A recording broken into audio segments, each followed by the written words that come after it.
In part 4, let's walk through the code. Package main is always the first line. What it means is to include this very basic minimum sets of API in the compilation process. Import is to add additional sets of APIs which are provided by other members of the community.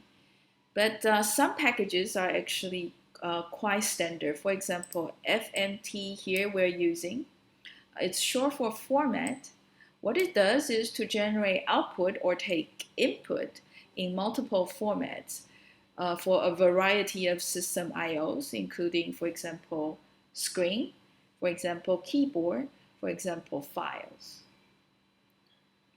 So one example API included in FMT package is fmt.printf, a capital P there. Okay.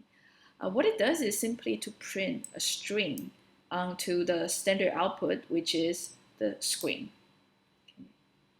Now, some of you might find this look a bit familiar, the syntax, because in classic C, there's also a function call called the printf, but small p, which does exactly the same thing.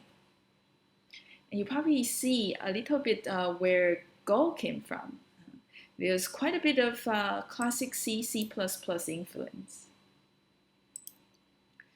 And if you are familiar with classic C, you see this thing here, \n. It means to enforce a new line in the output. And this is part 4. We're done with example 1.